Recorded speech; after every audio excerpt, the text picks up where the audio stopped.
ఇందిర గారు, లావణ్య లాంటి అమ్మాయిలు చాలామంది డ్రగ్స్‌కి బానిసలవుతున్నారు. హ్మ్.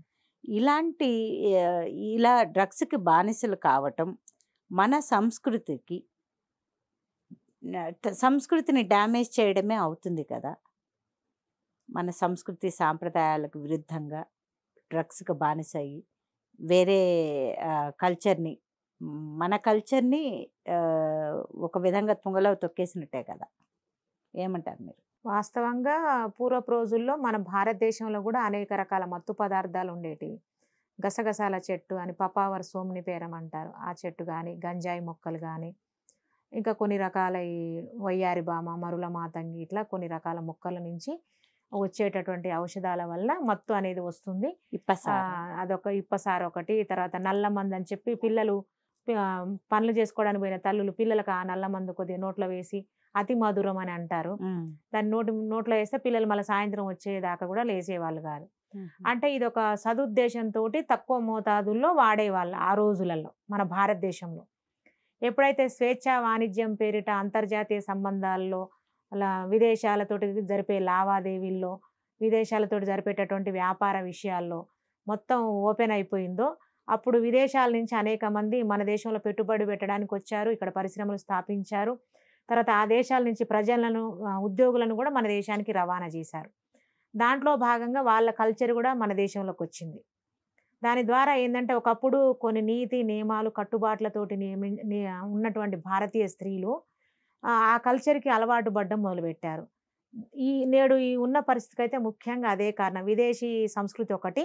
తర్వాత ఇంగ్లీష్ మీడియం స్కూళ్ళ ప్రభావం వల్ల గూడా ఇది ఎక్కువ జరిగింది.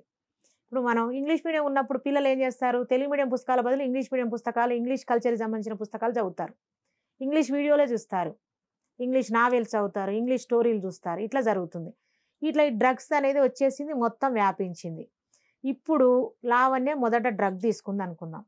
తీసుకున్నప్పుడు ఆ డ్రగ్ తీసుకున్నప్పుడు ఆమె నరాలు ఉత్తేజితమైతాయి. ఆమె గాల్లో తేలిపోయినట్టు రకరకాల భావనలు కలుగుతాయి.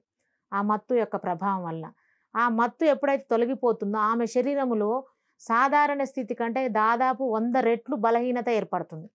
అప్పుడు ఆమె అనుకోవాలి, ఏంది నేను గంట క్రితం వరకు బాగున్న మనిషిని ఇంత నీరసం ఎందుకయిపోయినా? నా ఒంట్లో ఏం చర్య జరిగిందని ఆమెకు తెలవకుండా ఎవరైనా డ్రగ్స్ ఇస్తే గనక అనుకోవాలి. రెండోది ఏమనుకోవాలి, ఒకవేళ తెలిసే తీసుకుందనుకోండి. తీసుకున్నప్పుడు అరే! నేను ఇంత హుషారుగా ఉన్న ఆ గంట సేపు తర్వాత నేను ఇంత బలహీన పడిపోయినా గదా! దీనివల్ల నాకేమన్నా రోగాలొస్తాయేమో, లేకపోతే నేను చచ్చిపోతానేమో అనే ఒక ఫీలింగ్ రావాలి గదా! అంటే తాత్కాలిక ఆనందం కోసం డ్రగ్స్ తీసుకొని శాశ్వతంగా చనిపోతుంది గదా! తన ఆరోగ్యం కాదు. ఆ నేపథ్యంలో జరిగిన విషయాలు ఏదైతే ఉన్నాయో, పరిస్థితులు తను తను తనలాంటి అమ్మాయిలు ఆ మత్తుకి అలవాటు పడిన వాళ్ళు, వాళ్ళ కుటుంబాల పరిస్థితి ఏంటి? వాళ్ళ పరువు, ప్రతిష్టలు తల్లిదండ్రులు కష్టపడి ఎంతో కష్టపడి పెంచుతారు. ఒక మంచి కుటుంబం నుంచి వచ్చిన అమ్మాయి ఇలాంటి అలవాట్లకి బానిస అయితే, డ్రగ్స్ లాంటి అలవాటుకు బానిస అయితే పరిస్థితులు ఎలా ఉంటాయి? వాళ్ళ కుటుంబం ఎంత చిన్నాభిన్నమవుతుంది. తల్లిదండ్రులు పెళ్ళైపోగానే పిల్లల బాధ్యత వదిలేయకూడదు. నా కూతురు పలానా చోట ఉంది. ఎట్లా జీవిస్తుంది? ఏం చేస్తుంది? మా అల్లుడు ఏం చేస్తుండు? అని కనిపెట్టుకోవాల్సిన బాధ్యత. అంటే అల్లుడికి, కూతురికి ఒక సర్టెన్ ఏజ్ వచ్చే వరకు, ఒక ప్రౌఢ వయసు వచ్చే వరకు వీళ్ళు బతికున్నంత కాలం వాళ్ళకి జాగ్రత్తలు తల్లి, తండ్రి ఎప్పుడు ఏదో ఒక సలహా, సూచన, మంచి విషయాలు పిల్లలు విన్నా, వినకున్నా చెప్తూనే ఉండాలి. వాళ్ళని గమనిస్తూనే ఉండాలి. వాళ్ళేం పనులు చేస్తున్నారో చూస్తూనే ఉండాలి. వాళ్ళ ఇంటికి పోవాలి. వారం రోజులు ఉండాలి బిడ్డ దగ్గర, అల్లుడి దగ్గర. మంచి చెడు తెలుసుకోవాలి. పెళ్లయిపోయింది వదిలేసినామంటే అది గూడా బాధ్యతారాహిత్యమే అవుతుంది. ఇక్కడ లావణ్య అంటే డ్రగ్స్‌కి బానిస అనే దానికే మనం ఉదాహరణగా తీసుకోవాలి. పెళ్ళైన వాళ్ళు కాని వాళ్ళు గాదు. ఇప్పుడు లావణ్య లాంటి అమ్మాయిలు పెళ్ళిగా అయినా, కాకపోయినా ఇప్పుడు చదువుతున్న పిల్లలు కూడా టీనేజ్ వచ్చిన పిల్లలు, చదువుతున్న పిల్లలు కూడా డ్రగ్స్‌కి బానిసవుతున్నారు. డ్రగ్స్ తీసుకున్న వాళ్ళ యొక్క శారీరక, మానసిక సమతుల్యతలు చాలా విచిత్రంగుంటాయి. ఆ విషయాన్ని సాధారణ మనుషులు గూడా కనిపెట్టొచ్చు. ఓకే. ఉదాహరణకు మీరే డ్రగ్స్ తీసుకున్నారనుకోండి, 2 రోజులలో నాకు తెలిసిపోతుంది. ఎందుకంటే, మీ శారీరక కదలికల్లో మార్పొస్తుంది. మీ మానసిక పరివర్తనలో మార్పొస్తుంది.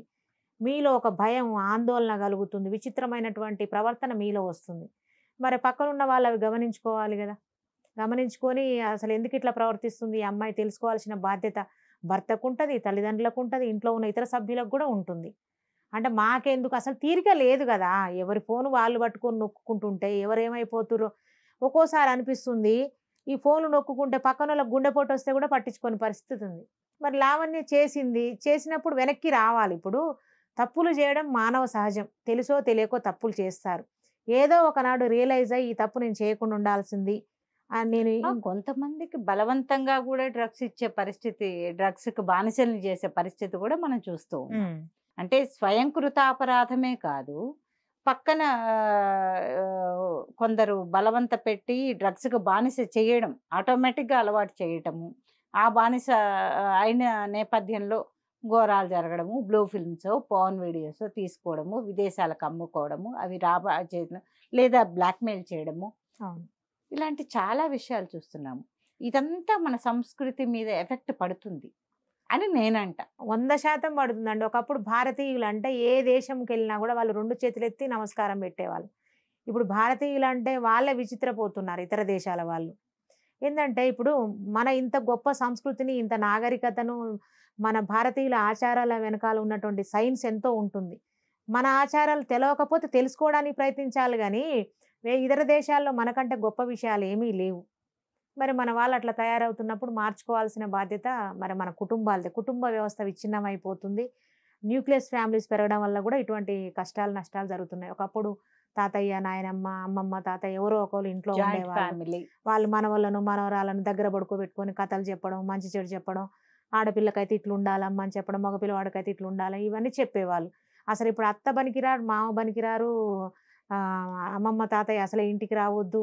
ఒంటరిగుండాలే, మళ్ళా ఇండివిడ్యువల్ గదులుండాలి. ఒకప్పుడు 2 గదులు, 3 గదులుంటే ఎక్కువ ఇంట్లో.